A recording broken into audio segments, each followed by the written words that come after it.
اعوذ باللہ من الشیطان الرجیم بسم اللہ الرحمن الرحیم۔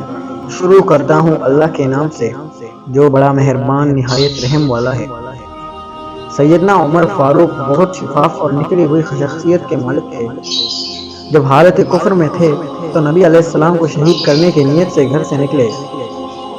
جب ایمان قبول کر لیا تو بیت اللہ شریف کے قریب ہو کر اعلان کیا، اے قریش مکہ، اب مسلمان برسر عام نمازیں پڑھیں گے۔ جو اپنی بیوی کو، بیوہ اور بچوں کو یتیم کروانا چاہے وہ عمر کے مقابلے میں آئے۔ آپ رضی اللہ تعالیٰ عنہ کے ایمان سے اللہ تعالیٰ نے مسلمانوں کو تفویض بخشی۔ ایک مرتبہ دل میں اشکال پیدا ہوا کہ نبی علیہ السلام مجھے اپنی جان کے علاوہ وہ ہر چیز سے زیادہ عزیز ہیں۔ نبی اکرم صلی اللہ علیہ وآلہ وسلم نے حقیقت کو واضح فرمایا تو کہنے لگے کہ اے اللہ کے نبی، اب آپ مجھے اپنی جان سے بھی زیادہ عزیز ہیں۔ پھر ساری زندگی اس پر جمے رہے۔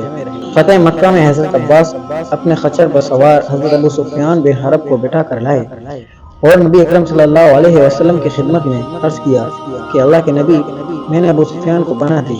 حضرت عمر نے عرض کیا، اے اللہ کے نبی، اس دشمن خدا نے آپ کو بہت ایذا پہنچائی، مجھے اجازت دیں کہ میں اس کا سر اڑا دوں۔ حضرت عباس نے حضرت عمر کی طرف متوجہ ہو کر کہا، اے عمر، اگر ابو سفیان قبیلہ بنو عدی میں سے ہوتے تو آپ ایسا نہ کہتے۔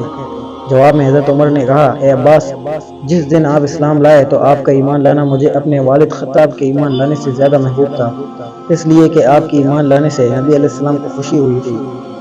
اس سے معلوم ہوا کہ حضرت عمر اپنے آقا کی خوشی کو ہر چیز پر ترجیح دیتے ہیں۔ نبی علیہ السلام کے سامنے ایک مرتبہ ایک یہودی اور منافق کا مقدمہ پیش ہوا۔ یہودی چونکہ حق پر تھا لہذا نبی علیہ السلام نے اس کے حق میں فیصلہ کر دیا۔ منافق نے سوچا کہ حضرت عمر یہودیوں پر سخت گیر ہیں، ذرا ان سے بھی فیصلہ کروا لیں۔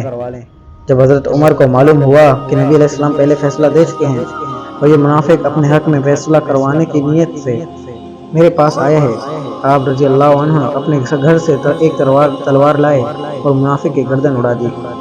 پھر کہا، جو نبی علیہ السلام کے فیصلے کو نہیں مانتا، عمر اس کا فیصلہ اسی طرح کرتا ہے۔ حضرت عمر کو جب وصال نبی کا یقین ہو گیا تو انہوں نے یہ کلمات کہے، یا رسول اللہ، آپ پر میرے ماں باپ قربان ہوں۔ آپ کھجور کے ایک تنے کے ساتھ ہمیں خطبہ دیا کرتے تھے۔ جب لوگوں کی کثرت ہوئی تو آپ نے ایک منبر بنوایا تاکہ سب کو آواز پہنچے۔ آپ منبر پر رونق افروز ہوئے تو وہ درخت آپ کی جدائی پر رونے لگا۔ آپ صلی اللہ علیہ وآلہ وسلم نے اپنا ہاتھ اس پر رکھا تو وہ چپ ہوا۔ جب ایک تنے کا آپ کی جدائی میں یہ حال ہوا تو آپ کی امت کو آپ کے فراق پر زیادہ نالہ و فریاد کے کرنے کا حق پہنچتا ہے۔ حضرت عمر نے اپنے دور خلافت میں حضرت اسامہ بن زید کا وظیفہ 3500 اور اپنے بیٹے عبداللہ بن عمر کا 3000 مقرر کیا۔ ابن عمر نے پوچھا کہ آپ نے اسامہ کو ترجیح کیوں دی؟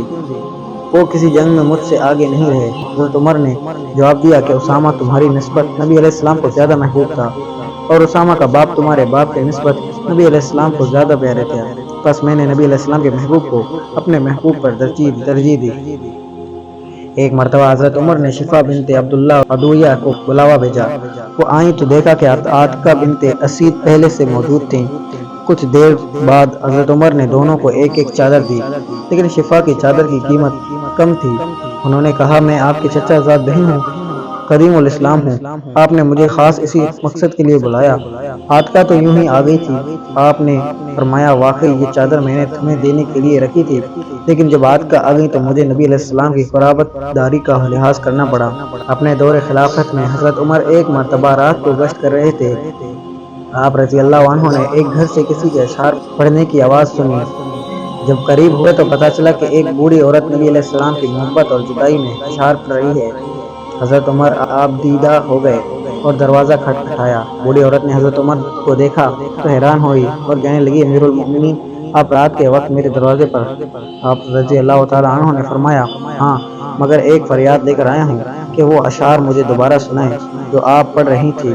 بوڑھی عورت نے اشعار پڑھے، حضرت محمد پر نیک اور اچھے لوگ درود پڑھ رہے ہیں، وہ راتوں کو جاگنے والے اور سحر کے وقت روزہ رکھنے والے تھے، موت تو آنی ہی ہے، کاش مجھے یقین ہو جائے کہ مرنے کے بعد مجھے محبوب صلی اللہ علیہ وسلم کا وصل نصیب ہوگا۔ حضرت عمر اور رہیں زمین پر بیٹھ کر کافی دیر تک روتے رہے۔ دل اتنا غمزدہ ہوا کہ کئی دن بیمار رہے۔ ویڈیو تھوڑی سی بھی اچھی لگی ہو تو ویڈیو کو ایک لائک کر کے چینل کو سبسکرائب کر دینا اور بیل آئیکن ضرور پریس کر دینا تاکہ ہماری نئی ویڈیو آپ تک ضرور پہنچے۔ اللہ حافظ۔